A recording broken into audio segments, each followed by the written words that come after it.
Olá! Começa agora o Diálogos, um programa da TV Unesp para a divulgação científica e institucional. Aqui conhecemos pesquisas e avanços científicos do Brasil e do mundo. E também falamos de importantes ações da Universidade Estadual Paulista, a Unesp. O tema do nosso programa de hoje é o suicídio e as formas de prevenção. Nosso convidado é o Dr. José Manuel Bertolotti, professor da Faculdade de Medicina da Unesp em Botucatu. Bertolotti é psiquiatra e lançou no ano passado o livro O Suicídio e Sua Prevenção.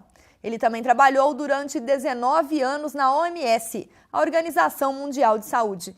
Professor Bertolotti, é um prazer recebê-lo aqui no Diálogos. Prazer é meu. Muito obrigado pelo convite, pela oportunidade de podermos falar sobre um tema que não é muito falado, principalmente da forma adequada como é abordado nesse Diálogos. No Brasil, morrem cerca de 10 mil pessoas vítimas do suicídio todos os anos. Esse número é equivalente ao número de mortes anuais de portadores de AIDS no país. Em todo o mundo, são cerca de 1 milhão de suicídios por ano. Professor, esses números em relação ao suicídio chocam à primeira vista, principalmente porque pouco se fala de suicídio. A que se deve esse silêncio? Existe um tabu muito grande em relação ao suicídio, que é de origem fundamentalmente religiosa. As principais religiões monoteístas, o cristianismo, o islã e o judaísmo, todas condenam severamente o suicídio, o ato suicida, e o consideram um pecado gravíssimo. Isto há séculos. Ao longo destes séculos, se criou na mentalidade das pessoas uma ideia que o suicídio realmente é algo não só a ser evitado como prática, mas a ser evitado como assunto até de conversa. Portanto, essas 10 mil mortes são como que varridas para baixo do tapete, é incômodo falar sobre isso. Como que a gente pode identificar alguém que possa vir a cometer suicídio?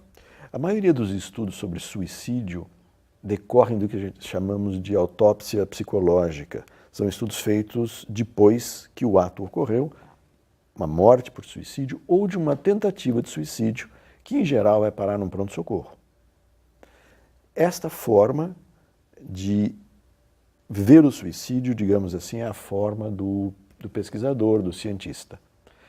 A população geral pode aprender a identificar os sinais de desconforto, os sinais de perigo do indivíduo que está em risco de cometer um ato suicida. Esse comportamento ele varia um pouco segundo a idade da pessoa, segundo a condição da pessoa, segundo até mesmo o sexo, o gênero da pessoa. Condição socioeconômica seria um fator também? A condição socioeconômica influi menos que os outros três que eu mencionei. A idade é um fator que diferencia muito o comportamento suicida entre jovens e velhos. Como que a gente pode identificar nos jovens, por exemplo? Os jovens, o que chama a atenção, que é algo ligado ao suicídio, mas não é exclusivo, também é ligado a transtornos mentais e ao uso de álcool e drogas, é uma mudança radical do comportamento. Um jovem que até então era comunicativo, tinha uma certa rede de amigos, tinha suas atividades, saía de casa, estudava, ele passa a se isolar, o rendimento escolar cai, se ele trabalha, o rendimento ocupacional cai, ele fica diferente e este é um sinal que não quer dizer que todo mundo que passa por isso é suicida, mas este é um sinal que algo não vai bem com esse jovem. E, portanto... Começa com algum sintoma de depressão, por exemplo? Isto pode ser um sinal de depressão. Aliás, a depressão é uma doença mental frequentemente associada ao suicídio. Se nós percebemos a alteração de comportamento do jovem, algo deveria ser feito no sentido de nos aproximarmos dele, perguntar o que está vendo, posso fazer alguma coisa, posso ajudá-lo. Não quer dizer sempre que ele vá receber bem esta aproximação, mas é uma porta que se abre. E com relação aos adultos, idosos?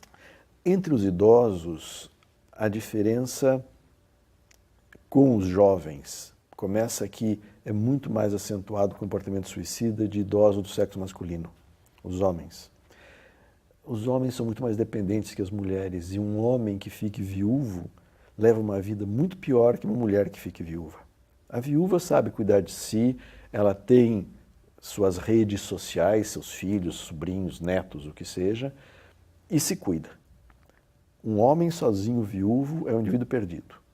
Os homens não são treinados para cuidar de si, de cuidar da sua roupa, da casa, da comida, eles ficam muito dependentes e os homens têm ligações afetivas menos intensas que as mulheres, então mais fáceis de romper essas ligações afetivas.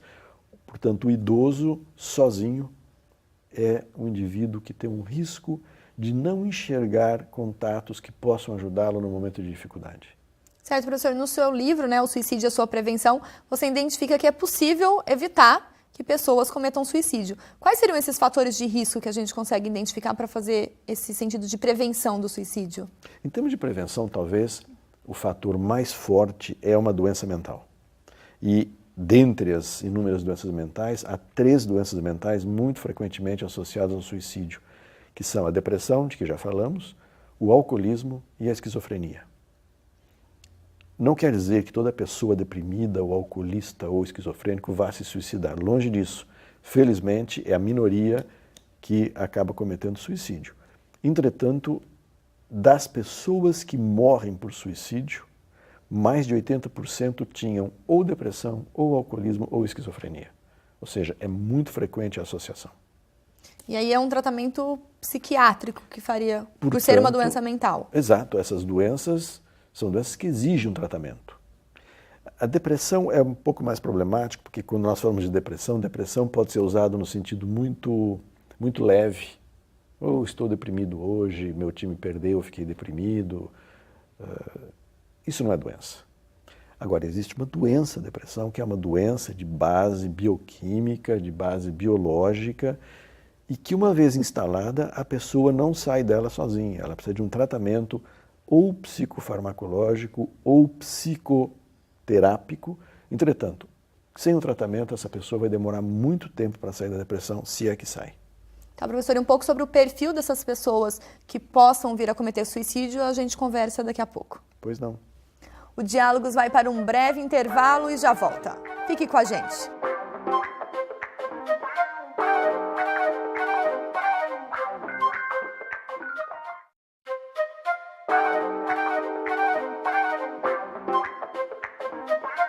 Estamos de volta. Hoje o nosso assunto é a prevenção de suicídio. Quem conversa com a gente é o médico José Manuel Bertolotti, professor de medicina da Unesp de Botucatu e ex-funcionário da OMS. Professor, conversávamos sobre um pouco do perfil das pessoas que possam vir a cometer suicídio. Com relação à idade, falamos no primeiro bloco e apontamos 3 tendências, 3 fatores de risco, né? O alcoolismo, a depressão e a esquizofrenia. A gente consegue, diante dessas 3 doenças mentais, identificar fatores para homens e para mulheres suicidas? Bem, o alcoolismo talvez seja o mais fácil de falar, porque ele é predominantemente masculino. No Brasil, na maior parte do mundo, mas no Brasil certamente, há muito mais homens alcoolistas dependentes do álcool do que mulheres. Já a depressão é o inverso. Há 3 mulheres deprimidas para cada homem deprimido. A esquizofrenia não tem muita diferença em termos de sexo, mas uma diferença notável em relação entre os sexos é o que nós chamamos de desfecho do ato suicida. Enquanto que a maioria das pessoas que morre por suicídio é do sexo masculino, a maioria das tentativas são feitas por mulheres. Por que essa diferenciação, professor? As mulheres que fazem mais tentativa de suicídio são mais jovens e quem mais morre por suicídio são os homens mais idosos. Aí uma série de fatores estão envolvidos. Os motivos. Por que as pessoas decidem pôr um fim na sua vida? O idoso que coloca um fim à sua vida e efetivamente morre, ele não vê outra saída, ele não vê outra possibilidade diante do que ele está vivendo. Normalmente é uma pessoa, como eu disse no bloco anterior, solitária, que tem mais que uma doença física, tem hipertensão, tem diabetes, pode ter câncer, pode ter uma doença que é incurável ou pela natureza da doença ou pela sua idade. Então, é uma situação bem complexa e difícil, principalmente se for uma pessoa solitária. E aí, para ele, a saída é encurtar a vida. A saída para ele. E ele pode dizer muitas vezes, não, já vivi bastante. Bom, bastante é muito relativo para cada um. Entretanto, a tentativa de suicídio que vemos mais nas mulheres jovens decorre muito mais de uma impulsividade, de um ato momentâneo não refletido. O suicídio consumado, completo, e em geral decorre de um planejamento cuidadoso. A pessoa escolhe o método, escolhe a ocasião, escolhe o momento, ao passo que a tentativa de suicídio é um impulso. A moça briga com o namorado, aí chega em casa e resolve tomar uma caixa de qualquer comprimido que ela tiver, porque está desesperada. A tentativa de suicídio é muito mais um ato de desespero, ao passo que o suicídio decorre de um ato planejado de conclusão de vida. Em mulheres grávidas, a gente consegue fazer uma identificação também, apontar algumas características? A questão das mulheres grávidas é uma questão muito interessante, muito complexa, porque uma das razões pelas quais provavelmente as mulheres morrem menos que os homens por suicídio é que, primeiro, elas têm mais ligações afetivas e elas têm mais responsabilidades afetivas. As mulheres que têm filhos têm taxa de suicídio muito menor que as mulheres que não têm filhos. A mulher grávida está numa situação entre as duas. Ela pode não ter filhos ainda, pode ser a primeira gravidez, mas também já não está mais sem nenhum vínculo. Ela tem um vínculo com o feto que ela carrega no ventre.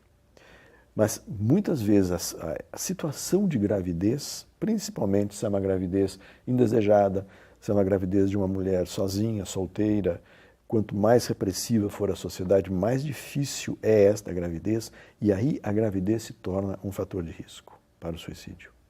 Com relação aos homens, a gente apontou a tendência dos homens idosos. E com relação aos presos? Os presos não têm muita relação com a idade, mesmo porque muito idoso não fica na cadeia. Não é? A maioria da população carcerária é composta por jovens. O Brasil hoje tem uma população carcerária muito atípica, porque mais de 1/3 de toda a população carcerária está presa por delitos relacionados a drogas. Em geral, delitos muito leves. A legislação é impiedosa nesse sentido aqui no Brasil. Então, são pessoas que estão lá, que sabem que é por pouco tempo. O suicídio é um problema grave naquela população carcerária condenada a penas longas. E em países que têm prisão perpétua ou pena de morte, curiosamente, os condenados à morte não se suicidam. Tem alguma explicação? Eles lutam desesperadamente pela vida.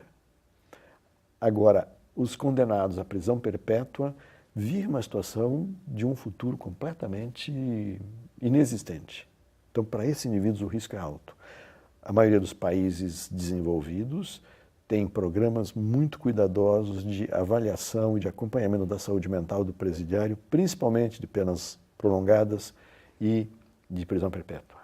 Professor, outra característica apontada no seu estudo com relação a identificar o perfil dessas pessoas tem a ver um pouco com a imigração, com a localização geográfica das pessoas. A distribuição do suicídio no mundo ela varia bastante. Ela é completamente geográfica, eu diria.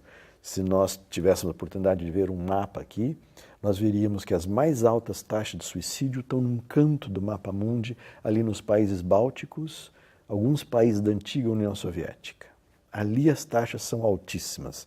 Hoje em dia, a própria a Federação Russa, a Lituânia, a Letônia, a Estônia, a Finlândia, são países com taxas muito altas.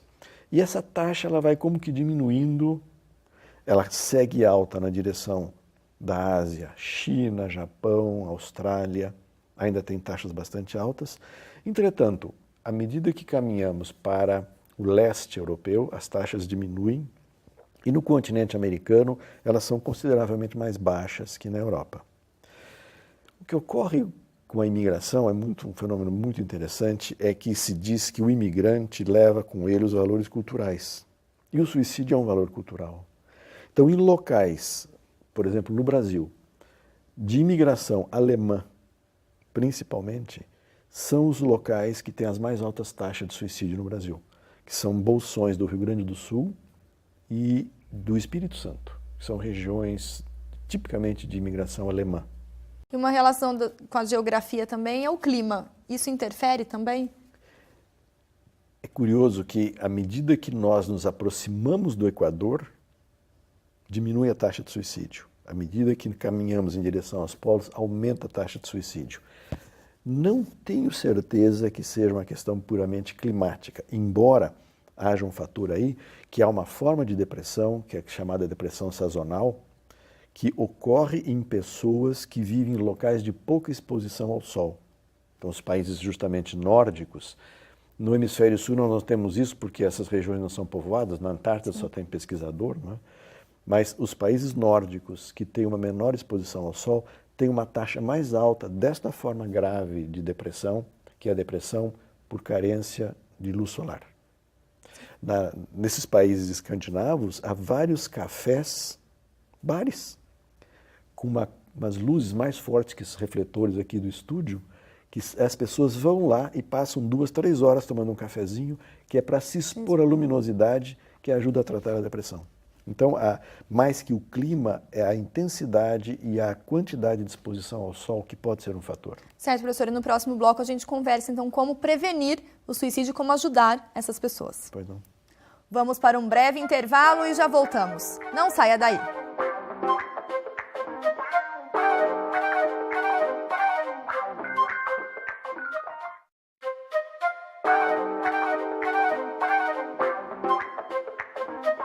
O Diálogos está de volta e o assunto de hoje é a prevenção de suicídio. Nosso entrevistado é o professor José Manuel Bertolotti, da Faculdade de Medicina da Unesp em Botucatu. Professor, conversamos sobre o perfil, né, das pessoas que cometem suicídio. Quais são os sinais, os primeiros sinais, além daquilo que a gente já identificou, né, de outras doenças mentais que as pessoas possam ter e que possam levá-las a cometer o suicídio? Quais sinais essas pessoas com tendência suicida apresenta? Eu diria que no bloco anterior nós falamos mais dos sinais inespecíficos, mas há uma quantidade de sinais que são específicos. A pessoa, ela expressa sua insatisfação com a vida, seu cansaço com a vida, ou mais diretamente uma vontade de desaparecer, uma vontade de morrer, e chega eventualmente a dizer, olha, eu vou botar um fim à minha vida. Isto porque o suicídio nós consideramos como um processo. A pessoa começa primeiro a se interessar por morte ou por suicídio, ela começa a pensar cada vez mais naquilo, faz um planejamento, arma um plano e elege os meios de suicídio ao alcance dela e, eventualmente, comete um ato que ela não sabe, ela espera naquele momento que aquilo seja um ato definitivo, dependendo dos recursos, das circunstâncias, pode não ser. Então, nós temos que entender que os sinais ao longo deste processo variam. Entretanto, quando a pessoa dá esses sinais claros, que diz que está cansada... Ela chega a comentar com alguém? Muitas vezes ela diz claramente, olha, cansei de viver, não quero mais viver, vou pôr um fim à minha vida. Então eles se despedem de certa forma? Se despedem. Aliás, esse é um sinal em idosos, é o sinal da despedida. Um idoso que vive uma situação dessas que nós mencionamos, com doenças físicas, como a depressão, problema de álcool, ele começa a visitar os parentes que ainda tem, os conhecidos, como se despedindo das pessoas. As pessoas ficam perplexas, mas por que ele veio aqui? Ele veio despedir, mas ele não vai viajar? O que é isto? Ou começam a se despedir dos objetos, começam a dar suas coisas. Olha, isto aqui para o meu sobrinho, isto aqui vai para aquele outro. É uma despedida, é uma cerimônia de despedida que ou as pessoas não decodificam, não entendem, ou preferem não entender, porque se preferir entender, tem que fazer alguma coisa. E o que a gente pode fazer? E o que pode fazer? A primeira coisa é não ter medo do tabu do suicídio. E é abordar a pessoa de uma forma amistosa e muito franca e dizer, olha, percebo que você não está bem, ou o senhor, a senhora, conforme a relação, está acontecendo alguma coisa, não está bem? A pergunta seguinte é, posso ajudar de alguma forma? E aí você já vai perceber por que as pessoas hesitam em fazer isso, porque é uma responsabilidade muito grande. Uma mensagem que eu acho importante transmitir para os telespectadores é que essa responsabilidade não implica em ter que fazer alguma coisa eu mesmo, ou eu mesma. Precisa de alguma coisa? Ok, vamos ver aonde podemos obter esta ajuda. Eu não sei resolver seu problema psicológico, sua dificuldade, seu alcoolismo, qualquer que seja, mas tem quem saiba. Há médicos, há enfermeiros, há psicólogos, eventualmente há outras pessoas mais experientes na comunidade, padres, pastores, o rabino. Vamos conversar com eles, vamos ver o que acham. Não, minha vida não tem sentido, já não tenho mais o que fazer. Quem sabe tem um tratamento, quem sabe tem alguma coisa mais nova que não está enxergando. Se nós enxergamos um colega, um amigo, um parente nesta situação, eu penso que é o mínimo que se espera moralmente de mim, que eu estenda a mão a essa pessoa e faça alguma coisa. A pessoa que fez uma tentativa de suicídio, ela passa para uma outra faixa e aí a responsabilidade é claramente do sistema de saúde. As pessoas que morrem por suicídio invariavelmente fizeram uma tentativa prévia. Portanto, uma tentativa de suicídio é um sinal dos mais fortes, são todas as luzes vermelhas acesas, de que esse sujeito é um altíssimo risco para suicídio. Aí a responsabilidade é do sistema de saúde e o sistema local de saúde, a rede básica, os CAPs, o que existir, deveriam ter a responsabilidade de, a partir de uma tentativa de suicídio, criar um mecanismo de acompanhamento, como se faz com qualquer doença grave. O suicídio não é uma doença, mas é uma situação de extrema gravidade. E o que precisa ser feito, professor, para a gente avançar na questão de políticas públicas para auxiliar essas pessoas que tentam o suicídio e até os familiares de quem comete suicídio? O Brasil tem uma política escrita muito boa no Ministério da Saúde. É lamentável que essa política esteja aí dormindo em alguma gaveta, não seja aplicada na prática. E o ponto central, no meu entendimento, para uma mudança efetiva da prevenção do suicídio no Brasil é o envolvimento da rede básica. Nós não podemos esperar que só psicólogos e psiquiatras atuem, porque a atuação deles, como eu descrevi no processo, é já numa fase muito avançada. A maioria das pessoas que faz uma tentativa de suicídio ou que morrem por suicídio passaram por um profissional da rede básica de saúde nos últimos 30 dias antes do ato. Porque tomaram remédio demais, tentaram cortar o pulso, alguma indicativa nesse sentido? Elas foram ao médico porque essas pessoas têm problemas. Pode ter ido lá buscar um atestado, ou que estava com dor nas costas, ou que tinha tosse, ou que estava com febre, ou acompanhou um familiar, um parente, à consulta. O fato é que elas passam pela rede básica e literalmente passam. A rede básica, no momento no Brasil, não tem capacitação para identificar esse indivíduo como de risco. Em Botucatu foi feita, a partir de um número alarmante de suicídios que ocorreu em 2009, foi feita uma capacitação de toda a rede básica. E essas perguntas sobre as quais estamos falando aqui foram discutidas com todo o pessoal da rede básica, auxiliares de enfermagem, técnicos de enfermagem. Se percebe que o paciente que lá está dando sinais de sofrimento emocional, penso que agora perderam o medo de perguntar, escuta, está pensando em morrer? Porque essa é a pergunta que vai abrir a porta para eventualmente salvar essa pessoa. Se eu fico com medo de perguntar, eu perco a oportunidade de ajudar.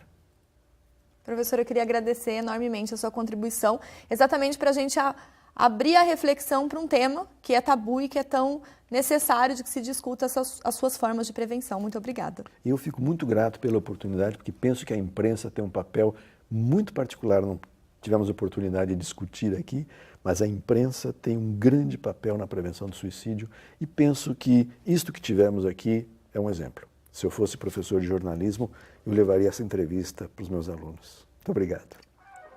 O Diálogos de hoje termina aqui. Em nosso site você pode rever este e os demais programas. Deixe seus comentários e compartilhe. Até semana que vem.